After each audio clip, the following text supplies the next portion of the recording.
मैं Neeru, codes with Neeru में आपका स्वागत करती हूँ। जावास्क्रिप्ट में आज हम कॉल बैक पढ़ेंगे। कॉल बैक क्या होता है? A callback is a function passed as an argument to another function. इसका एक प्रोग्राम बना के समझते हैं। सम का एक फंक्शन बना लेते हैं और console.log में a और b को प्लस करा लेते हैं, ऐड कर लेते हैं। अब यहाँ पर हम एक और फंक्शन बनाएंगे कैलकुलेटर का। इसमें a, b और इसमें हम सम फंक्शन को पास करेंगे।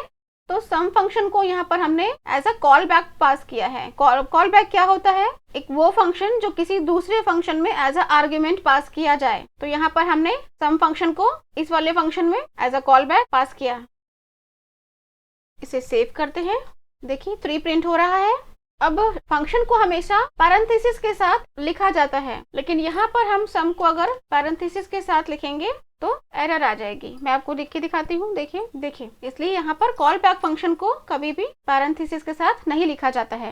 ऐसा फंक्शन जो किसी दूसरे फंक्शन के अंदर एज अ आर्ग्यूमेंट पास होता है तो उसे हम कहते हैं कॉल बैक। कॉल बैक को बनाकर हम सिर्फ उसका नाम भी पास कर सकते हैं या फिर कंप्लीट वो फंक्शन भी हम पास कर सकते हैं, वो भी वैलिड सिंटैक्स होगा। ये हमारा सिंक्रोनाइज प्रोग्रामिंग का एग्जाम्पल था। अब हम एक और प्रोग्राम बनाते हैं। पिछले वीडियो में हमने सेट टाइम आउट पढ़ा था, यहाँ भी उसी का यूज करेंगे। देखिए हमने सेट टाइम आउट में हेलो लिया है और टाइम दिया है 3 सेकेंड का। अब हम इसे सेव करते हैं और रन कराएंगे। देखिए हेलो प्रिंट हो रहा है। मैं इसे रिफ्रेश करती हूँ। देखिए हमारा हेलो 3 सेकेंड के बाद प्रिंट होगा। देखिए हो रहा है। फिर से रिफ्रेश करती हूँ मैं। देखिए 1 2 3 प्रिंट हो गया, क्योंकि हमने यहाँ पे 3 सेकेंड का टाइमर लगाया है, सेट टाइम आउट लगाया हुआ है, इसलिए 3 सेकेंड के बाद ये प्रिंट हो रहा है। अब कॉल बैक को हम सिंक्रोनाइज प्रोग्रामिंग की तरह भी यूज कर सकते हैं, की तरह भी पास कर सकते हैं, और सेट टाइम आउट के साथ एसिंक्रोनाइज प्रोग्रामिंग की तरह भी पास कर सकते हैं। अब नेक्स्ट हमारा टॉपिक है callback hell. Callback hell क्या होता है? Nested callbacks stacked below one another forming a pyramid structure. This style of programming becomes difficult to understand and manage. कई बार प्रोग्रामिंग करते टाइम हमारे पास नेस्टेड कॉल बैक्स आ जाते हैं। नेस्टेड मीन्स एक बॉक्स में या एक ब्लॉक मान लीजिए आप, एक ब्लॉक के अंदर दूसरा ब्लॉक, उसके अंदर तीसरा ब्लॉक और उसके अंदर चौथा ब्लॉक। ये नेस्टेड का दिस इज जस्ट एग्जांपल। मैं आपको एग्जांपल देके समझाने की कोशिश कर रही हूँ। चलिए इसका एक प्रोग्राम बना के देख लेते हैं नेस्टेड का। देखिए बन चुका है हमारा प्रोग्राम। ये नेस्टेड इफ एल्स का प्रोग्राम है। सेव करते हैं और रन करा के देखते हैं। देखिए अडल्ट प्रिंट हो रहा है, क्योंकि यहाँ पर हमने एज 20 दी हुई है। ये नेस्टेड इफ एल्स का प्रोग्राम है। लूप में भी नेस्टेड के प्रोग्राम्स बनते हैं। चलिए वो भी बना के देख लेते हैं। लूप में भी हम नेस्टेड के प्रोग्राम बना सकते हैं। फॉर, देखिए ये हमारा नेस्टेड फॉर लूप का प्रोग्राम है। चलिए इसे सेव करके रन कराते हैं। देखिए प्रिंट हो रहा है। 0 पे 0 1 2 3 4, 1 पे 0 1 2 3 4, 2 पे 0 1 2 3 4, 3 पे 0 1 2 3 4 और 4 पे भी 1 0 1 2 3 4। जिस तरह से इफ की नेस्टिंग, फॉर की नेस्टिंग हो सकती है, इसी तरह से कॉल बैक की भी नेस्टिंग हो सकती है। और जब ये डीपर लेवल पर हो जाती है तो हमारे पास कॉल बैक हेल की प्रॉब्लम आ जाती है। चलिए एक प्रोग्राम बनाते हैं। यहाँ पर हम कॉल बैक समझने की कोशिश करेंगे। फंक्शन, और यहाँ पर हम 2 सेकेंड का टाइम दे देंगे।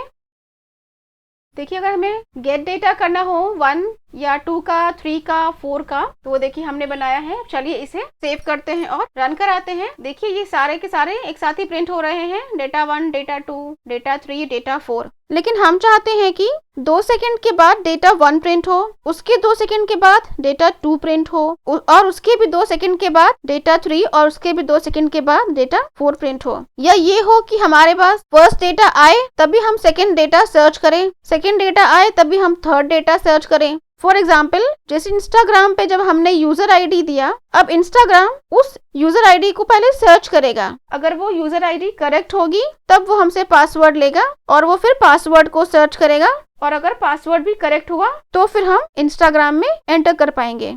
तो उसके लिए हमें क्या करना होगा? यहाँ पर हमें एक गेट नेक्स्ट डेटा भी बनाना होगा, और यहाँ पर हमें इफ कंडीशन देनी होगी, इफ गेट नेक्स्ट डेटा।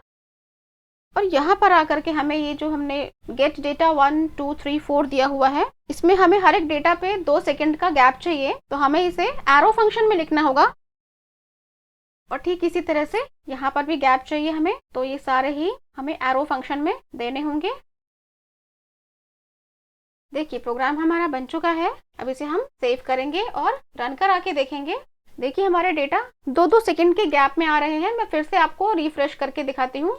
देखिए 1 2, देखिए डेटा 1, फिर 1 2 डेटा 2 आया, 1 2 डेटा 3 आया, 1 2 डेटा 4। हमारे सारे ही डेटा 2-2 सेकंड के गैप में प्रिंट हो रहे हैं, क्योंकि हमने यहाँ पे 2-2 सेकंड का उसमें टाइम आउट दिया हुआ है। अब अगर हम चाहें कि हमारे ये डेटा 1 के प्रिंट होने के बाद एक मैसेज प्रिंट हो, तो यहाँ पर हम console.log करा सकते हैं और यही लाइन हम अपने सारे ही हर लाइन पे लगा देते हैं।